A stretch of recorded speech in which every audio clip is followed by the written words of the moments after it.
தமிழக நாடாளுமன்ற உறுப்பினர்கள் குறித்து பேசிய வார்த்தையை திரும்ப பெற்றதைப் போலவே புதிய கல்விக் கொள்கையையும் திரும்ப பெற வேண்டும் என அமைச்சர் பொன்முடி வலியுறுத்தியுள்ளார்.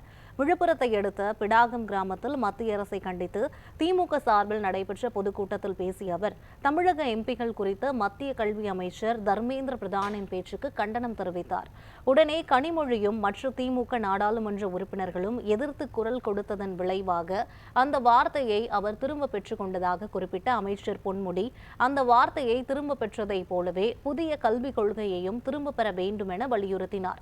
மக்கள் தொகை அடிப்படையில் நாடாளுமன்ற தொகுதிகளை மறுசீரமைப்பு செய்யாமல் விகிதாச்சார அடிப்படையில் செய்ய வேண்டும் என்பதுதான் திமுகவின் கோரிக்கை என்று கூறினார்.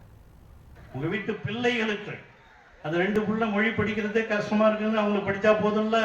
இப்போ டியூஷனுக்கிட்ட போறீங்க, சப்ஜெக்ட் படிக்கணும், தமிழும் படிக்கணும், மொழியும் படிக்கணும், அதுதான் முக்கியம்.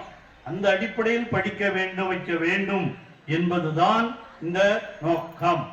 அதைத்தான் ஒன்றிய அரசு இன்று இங்கே திணிக்க பார்க்கிறது.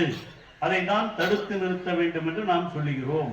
அதைத்தான் நாடாளுமன்றத்திலே இன்றைக்கு கூட நம்முடைய நாடாளுமன்ற உறுப்பினர்கள் குரல் எழுப்பி இருக்கிறார்கள். அங்க இருந்த ஒரு கல்வி அமைச்சர் சொல்லியிருக்காமா, தமிழ்நாட்டு மக்கள்லாம் நாகரிகமற்றவர்கள் பேசியிருக்கான் பாராளுமன்றத்தில். நாம நாகரிகம் இல்லாதவர்களா? தமிழ் மொழிக்காக, தமிழ்நாட்டிற்காக உயிரை கூட கொடுத்து வளர்ந்த தமிழகத்து மக்கள் இவர்களை பார்த்து கிண்டலாக கேலியாக பேசி இருக்கிறான் என்று சொன்னால், அது உடனே கனிமொழி அவர்களும் நம்முடைய நாடாளுமன்ற உறுப்பினர்களும் எதிர்த்து குரல் கொடுத்ததன் விளைவாக அந்த வார்த்தையை திரும்ப பெற்றுக் கொண்டிருக்கிறார் என்று சொன்னால், அந்த வார்த்தையை திரும்ப பெற்றால் மட்டும் போதாது, புதிய கல்விக் கொள்கையே திரும்ப பெற வேண்டும்.